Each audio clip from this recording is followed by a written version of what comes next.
بسم اللہ الرحمن الرحیم، السلام علیکم۔ امید کرتا ہوں آپ اچھے ہوں گے۔ آ، آج بنیادی طور پر میرا جو ٹاپک ہے وہ بڑا جنرل ٹاپک ہے، اور وہ ٹاپک یہ ہے کہ آ، آپ کے بھی ذہنوں میں ایک سوال یہ آ رہا ہوگا کہ جب انسان کو پیدا کیا گیا اس دنیا میں، تو انسان کی پیدائش سے لے کر آج تک تقریباً کہا جاتا ہے 10-12 ہزار سال ہو چکے ہوں گے۔ بعض جو آرکیولوجسٹ ہیں وہ کچھ زیادہ بھی بتاتے ہیں، بہرحال جو جہاں تک ہماری اسٹڈی ہے وہ یہ ہے کہ 10-12 ہزار سال سے انسان زیادہ پرانا نہیں ہے۔ لیکن اگر آپ یہ غور کریں کہ جو سائنس اور ٹیکنالوجی ہے، جو آج کل جو سائنس اور ٹیکنالوجی کا جو عروج ہے، یہ اس سے پہلے کیوں نہیں ہوا؟ انسان یہ سوچتا ہے، میں کبھی کبھی خود یہ سوچتا ہوں کہ کیا ہسٹری میں آج سے 3,000 سال پہلے، 5,000 سال پہلے، 6,000 سال پہلے کیا انسان اتنا عقل مند نہیں تھا؟ کیا آج کا انسان بہت زیادہ عقل مند ہے؟ اور اسپیشلی اگر آپ دیکھیں تو آپ صلی اللہ علیہ وسلم کے بعد کا جو دور ہے تو اس میں سائنس کا جو عروج ہے وہ بہت زیادہ ہے، اور بہت سارے ایجادات ہو گئے ہیں، اور اب ریسنٹلی جو سائنس کی جو صورتحال ہے، سائنس اور ٹیکنالوجی کے جو صورتحال ہے وہ تو بہت آگے بڑھ گئی ہے، اور آئے روز جو ہے اس میں اضافے بھی ہو رہے ہیں۔ تو ایسا کیوں ہے؟ کیا انسان اس سے پہلے زیادہ ذہین نہیں ہوا کرتا تھا، آج زیادہ ذہین ہے؟ اس کی وجہ کیا ہے؟ بنیادی طور پر ایک بات جو سمجھنے کی ہے وہ یہ ہے کہ اگر آپ یہ سوچیں کہ انسان میں یہ جو سائنس اور ٹیکنالوجی کی طرف یا جتنے بھی علوم انسان کے دماغ میں ہیں، یہ انسان کی اپنی نہیں ہے، یہ انسان کی اپنی کریٹیوٹی نہیں ہے، انسان کے پاس اتنی کیپیسٹی ہی نہیں ہے کہ وہ ان تمام علوم پر دسترس حاصل کریں، یعنی یہ ناممکنات میں سے ہیں۔ تو یہ کیا ہے پھر؟ ایک انسان کیسے کر سکتا ہے کہ وہ اتنے مطلب عجیب قسم کے ایجادات، جس طرح انٹرنیٹ ٹیکنالوجی ہے، جس طرح یہ تصور کرنا کہ لوہے کا ایک بہت بڑا ٹکڑا ہوا میں اڑے اور وہ اپنے ساتھ 500-600 لوگوں کو بھی ساتھ لے کے اڑے، یہ کیسے پاسبل ہے؟ اصل میں بات یہ ہے کہ جب حضرت آدم کی تخلیق ہوئی علیہ السلام کی، تو فرشتوں نے اعتراض کیا، اور وہ اعتراض کیا تھا؟ وہ اعتراض یہ تھا کہ انہوں نے کہا کہ اللہ تو پھر ایسے جنس کو پیدا کر رہا ہے جو کہ فساد کرے گا، جو لڑے گا، جو جھگڑا کرے گا، کیونکہ وہ اس سے پہلے جنات کو ایکسپیرینس کر چکے تھے، تو وہ تو آپس میں لڑیں گے۔ تو اللہ تعالیٰ نے کیا فرمایا؟ اللہ تعالیٰ نے فرمایا میں جانتا ہوں تم نہیں جانتے۔ اور اس سے پہلے جو اللہ تعالیٰ نے جو کام کیا وہ یہ تھا کہ انسان کا مقابلہ کروایا فرشتوں سے، اور وہ مقابلہ کس چیز میں تھا؟ وہ مقابلہ تھا علم کا مقابلہ، اور اسی وجہ سے اللہ تعالیٰ نے ارشاد فرمایا اعوذ باللہ من الشیطان الرجیم وَعَلَّمَ آدَمَ الْأَسْمَاءَ كُلَّهَا۔ اللہ تعالیٰ نے حضرت آدم کو تمام نام سکھا دیے۔ نام سے مراد یہاں دنیا کے تمام علوم، حضرت آدم سے لے کر علیہ السلام سے لے کر قیامت تک کے آنے والی تمام زبانیں، تمام علوم، وہ تمام حضرت آدم کی جینز میں انسٹال کر دی ہیں، اور آدم علیہ السلام کی پشت میں یہ ڈال دی۔ اور پھر حضرت آدم علیہ السلام سے جو اولاد آئی، تو ظاہری بات ہے کہ وہ کسی کے حصے میں نیچرل سائنس آیا، کسی کے حصے میں سوشل سائنس آیا، کسی کے حصے میں کیا آیا، کسی کے حصے میں کیا آیا۔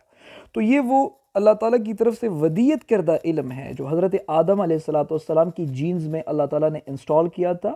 اللہ تعالیٰ نے فرمایا کہ ہم نے آدم کو تمام نام سکھا دیے۔ یہ وہی علم ہے جس کا ظہور وقتاً فوقتاً مختلف اوقات میں ہوتا رہا، کسی کے حصے میں جو کچھ آتا رہا وہ اس کو کریٹ کرتا رہا، انوینٹ کرتا رہا، اینڈ فائنلی وہ تسلسل جو ہے وہ جاری ہے، اور وہ قیامت تک جاری رہے گا۔ یہ بات تو طے ہوئی کہ یہ جو انسان کے پاس یہ جو علم ہے یہ اس کا اپنا نہیں ہے، بلکہ یہ اس کو عطا کردہ اللہ کی طرف سے وہ علم ہے جو حضرت آدم کو علیہ السلام کو دیا گیا تھا، اور اب اس کا ظہور جو ہے وقتاً فوقتاً ہو رہا ہے۔ اب سوال یہ تھا میرا کہ یہ جو سائنس اور ٹیکنالوجی ہے اس کا جو عروج ہے یہ پہلے کیوں نہیں ہوا؟ یہ آج سے 2-3 ہزار سال پہلے کیوں نہیں ہوا؟ اس وقت جو دور، ہاں کچھ ہائپوتھیسز بتائے جاتے ہیں کہ اس سے پہلے بھی ایک دور گزرا ہے، بہرحال وہ ہائپوتھیسز ہیں، یقینی طور پر ہم کچھ نہیں کہہ سکتے۔ یقینی طور پر تو یہی چیز ہے کہ انسان آج جتنا ترقی یافتہ ہے اس سے پہلے کبھی نہیں تھا۔ اس کی مجھے جو سمجھ آتی ہے وہ میں آپ کو اپنا ویو بیان کر رہا ہوں۔ دیکھیں، پہلی بات اگر آپ یہ سوچیں تو اس دنیا میں بہت سارے سپیشیز ہیں جو رہ رہے ہیں، اور یہ کہا جاتا ہے کہ 1 ملین سپیشیز، کیونکہ انسان ایک سپیشیز ہے، ٹھیک ہے، انسان ایک سپیشی ہے اور ایک جنس ہے۔ اس طرح کے انسانوں کے جیسے مختلف جو جاندار ہیں وہ تقریباً 10 لاکھ کے قریب ہیں جو خشکی پر ہیں، اور کہتے ہیں کہ 10 لاکھ یعنی 1 ملین یا راؤنڈ اباؤٹ یا اس سے بھی زیادہ وہ سمندروں میں ہیں، and still to be yet to be discovered a lot of species.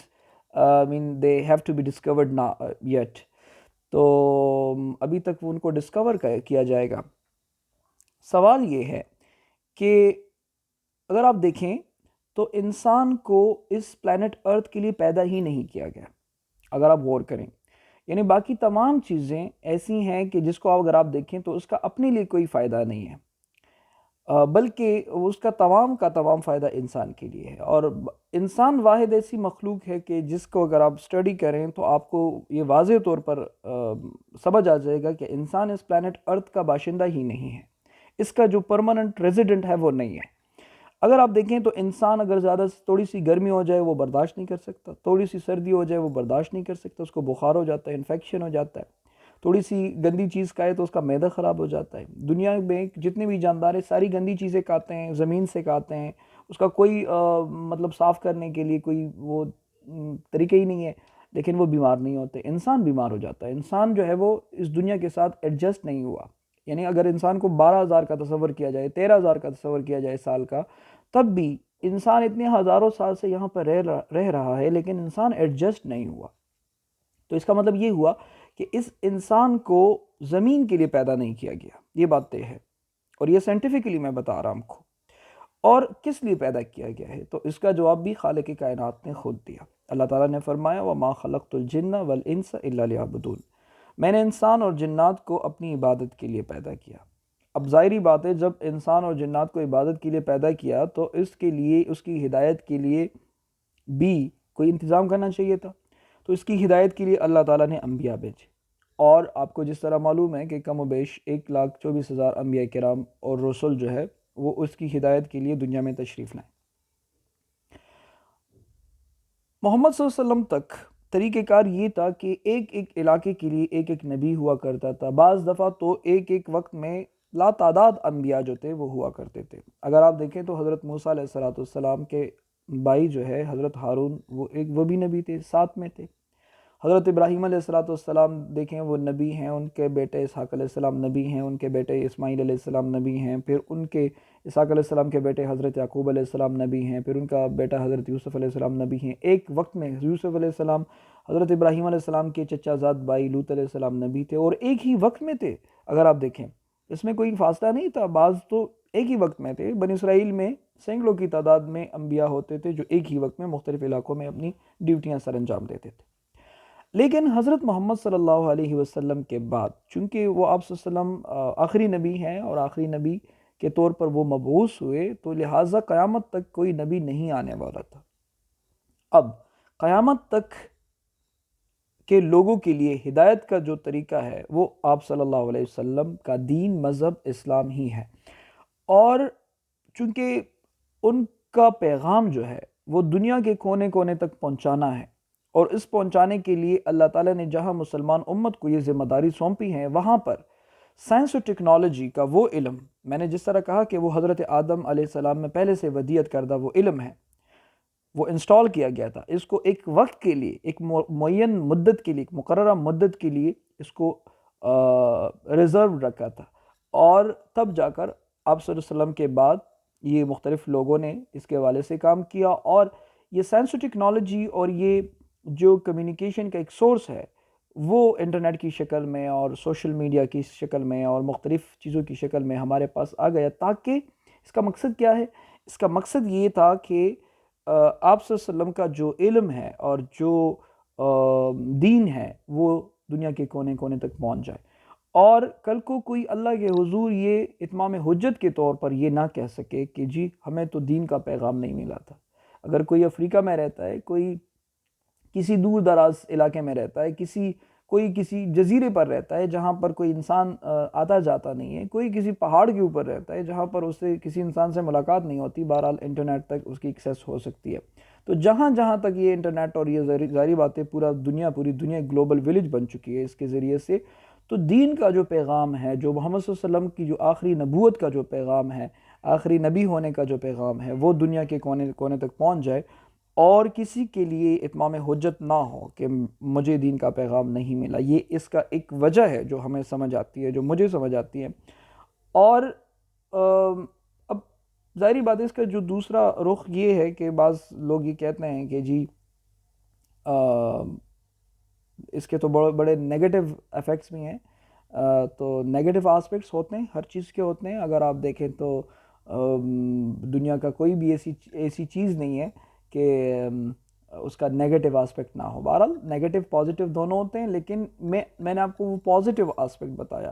جہاں تک نیگیٹو آسپیکٹ کی بات ہے وہ تو اس کے استعمال پر منحصر کرتا ہے. وہ تو اگر آپ چھری کو لے لیں تو چھری بہت اچھی چیز ہے، اس سے ہم سبزی کاٹتے ہیں، پھل کاٹتے ہیں، فروٹ کاٹتے ہیں. لیکن اگر آپ کسی کو خون کریں تو وہ تو نیگیٹو چیز ہو گئی. تو ہر بات کی، ہر چیز کا ایک نیگیٹو آسپیکٹ ہوتا ہے کہ اس کا پازیٹیو آسپیکٹ ہوتا ہے. وہ میں نے پازیٹیو آسپیکٹ بتایا، اور میں نے صرف اس سوال کا جواب دیا کہ میں نے کہا کہ یہ ایجادات ہیں، یہ اس دور میں جب انسان اس مرحلے میں داخل ہوا کیوں ہوا؟ آج سے 3,000 سال پہلے کیوں نہیں ہوا؟ 4,000 سال پہلے کیوں نہیں ہوا؟ یہ وہ سوال ہے کہ جس کا جواب جو ہے وہ انسان جو ہے وہ تقاضا کرتا ہے. اور اس کا جواب جو ہے وہ میں نے جو دیا وہ میری اپنی، وہ میں نے اپنا پرسیپشن ہے، اور ہو سکتا ہے کہ آپ کا پرسیپشن اس سے جدا ہو. لیکن وہ ایک بات تھی جو میرے ذہن میں، جو میں چاہتا تھا کہ آپ لوگوں سے میں اس کو شیئر کروں.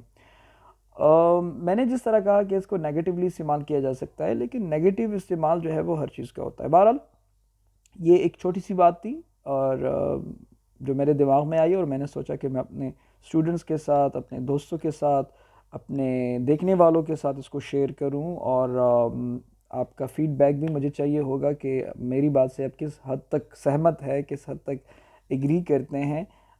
بہرحال سننے اور دیکھنے کا بہت بہت شکریہ. اور کوئی تجویز ہو میرے لیے، کوئی بات ہو، کوئی کمنٹ ہو، تو آپ بے شک مجھے دے سکتے ہیں، میں اس کو ویلکم کروں گا. اور دعا کرتا ہوں کہ آپ خوش رہیں، آباد رہیں، دعاؤں میں یاد رکھیے. اللہ حافظ.